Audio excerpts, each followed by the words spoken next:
నా దేవుడు మిమ్మల్ని మీ కుటుంబాలను నిండుగా దీవించునుగాక. ఈరోజు ఒక వాక్యాన్ని చదువుకుందాం. అందరూ బైబిల్ ఉంటే తీసి చదవటానికి ఇష్టపడండి. దేవుడు మెండైన దేవుని పొందుకోవాలని మనమందరము కూడా ఏక మనసు ఏకాత్మతో దేవుని ఆరాధించే వారంగా ఉండాలని మా ప్రయత్నం. ఆ ప్రయత్నాన్ని దేవుడు సఫలపరచబడునుగాక. ఈరోజు వాక్యాన్ని చదివి కీర్తనల గ్రంథము 26వ కీర్తన 3వ వచనాన్ని నేను చదువుతున్నాను. అందరూ బైబిల్ ఉంటే తీసి చదవండి. 26వ కీర్తన 3వ వచనం. యెహోవా మన కొరకు గొప్ప కార్యములు చేసి ఉన్నాడు, మనం సంతోషభరితులమైతమి అని మనం చెప్పుకోగలుగుతున్నామా? ఎబ్రీ గ్రంథకర్త కూడా అంటున్నాడు, మనం సంతోషభరితులంగా ఉంటున్నామా? మన కుటుంబాలు దీవించబడుతున్నాయా? యెహోవా గొప్ప కార్యాలు మనం చూస్తున్నామా? చూసి దానిని మన కుటుంబంలో జరిగినాక మనం మర్చిపోతున్నామా? ఒక్కసారి మన పట్ల కార్యం చేయాలి. ముందర ఆయన ఏమంటున్నాడు? నా నీతిని ఎతకండి, నా రాజ్యాన్ని ఎతకండి, అప్పుడు మీరు దీవించబడతారు, గొప్ప కార్యాలు చూస్తారు అంటున్నాడు.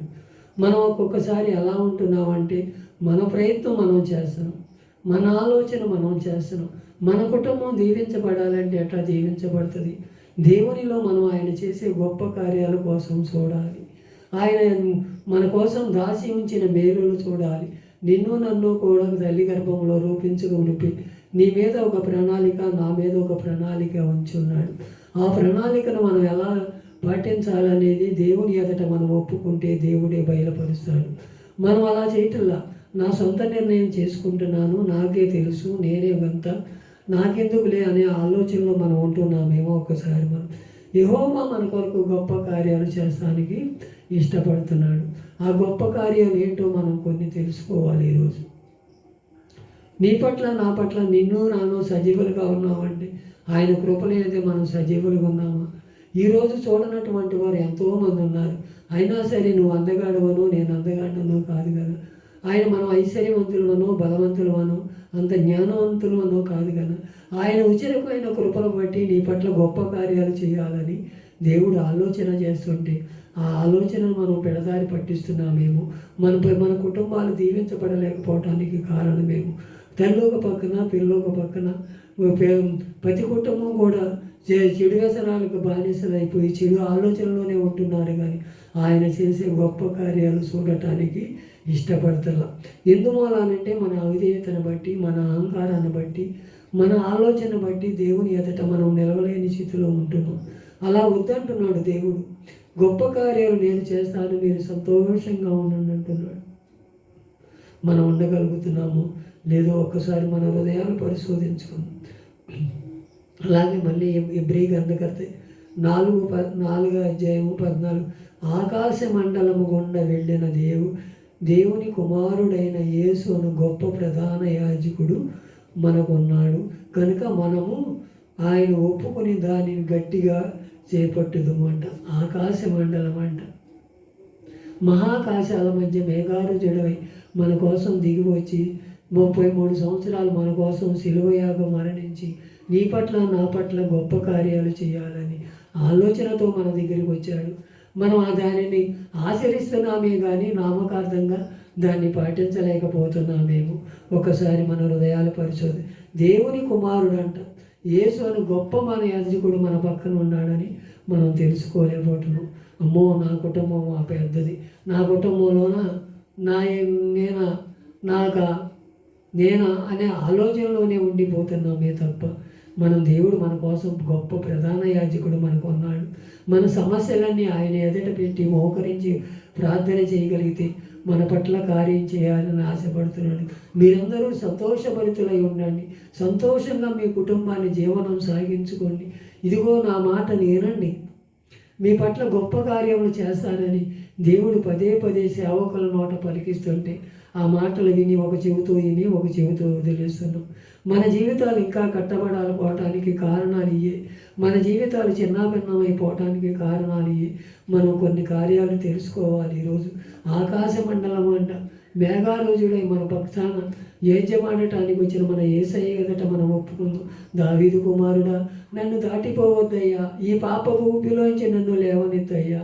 నీ సన్నిధిలో నేను కడపై భక్తులు కూడుకునే కృపను నాకు దయచేయమని మనం అందరము కూడా విభక్తి శక్తులతో ఆయన సన్నిధిలో గడపాలి. ఆయన మనకు గొప్ప ప్రధాన యాజకుడు అయి ఉన్నాడు. ఆయన తప్ప మనకి ఎవరు ఉన్నాడు? మనం ఆయన బలిపీఠం ఎదుర నిలవగలిగే శక్తిని నాకు ఇయ్యయ్యా. నీ సన్నిధిలో నేను ఎలా ఉండాలో, నా పట్ల నువ్వు గొప్ప కార్యాలు చేసి సంతోషభరితులై ఆనందభరితులై నా కుటుంబం నేను కట్టుకుని కృపను నాకు దయచేయమని నువ్వు అడిగితే నీ పట్ల కార్యం చేయడానికి ఇష్టపడతాడు. అంత గొప్ప ప్రధాన యాజకుడు మనకు ఉండగా మనం నిర్లక్ష్యం చేస్తున్నామేమో ఒక్కసారి మనం చేసుకోవాలి. ఇంత గొప్ప రక్షణ మనకు కలగజేసిన దాన్ని నిర్లక్ష్యం చేసిన ఎడల ఎలాగ మనం తప్పించుకోగలమని ఎబ్రీకర్త 2:3 కూడా రాశాయి. మనకి అంత గొప్ప రక్షణ ఇచ్చాడు నీకు నాకు.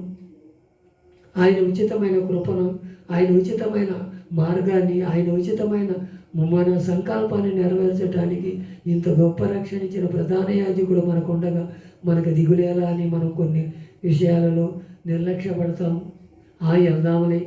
ఇందాములే దాన్ని ఆచరిద్దాములే, మన పనులు మనం చేద్దాములే, అప్పుడు ఏదన్నా జరిగితే దయా నీ చిత్తం నేను నెరవేర్చలేకపోయానని రాదే. అదే నినివే ప్రజలు కూడా అదే చేశారు. విన్నట్టు వింటున్నారు, ఒక చెవితో వింటున్నారు, ఒక చెవితో వదిలేరు.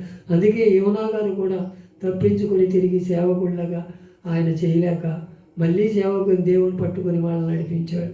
అలాగే స్థితిగతులను మనం మార్చాలంటే దేవుని సేవకుల మాటలు మనం వినాలి.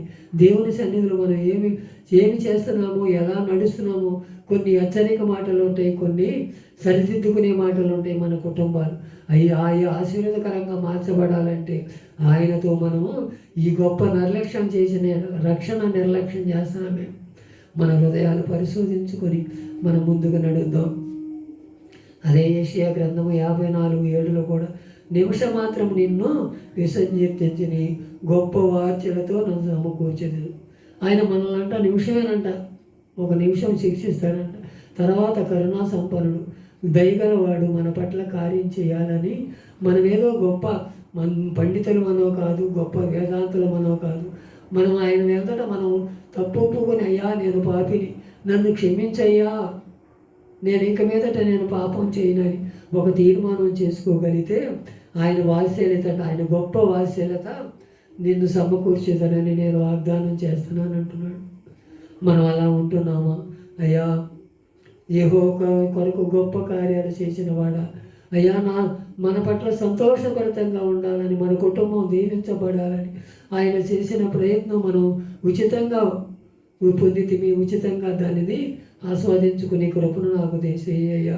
ఇంత గొప్ప రక్షణ నాకు ఇచ్చిన ప్రధాన యాజకుడా, నేను నీకు ఇచ్చి ఏమి రుణం తీర్చుకోగలనయ్యా?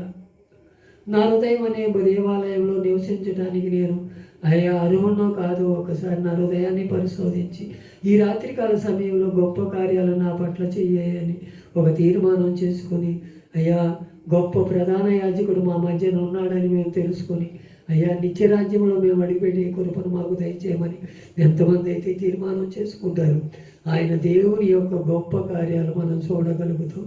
ఆ గొప్ప కార్యాలు నువ్వు నేను కూడా ఆస్వాదించుకొని మన కుటుంబాలు కట్టుకుందాం. దేవుడి వెనుకడిలో ఈ మాటలు దీవించి ఆశీర్వదించు.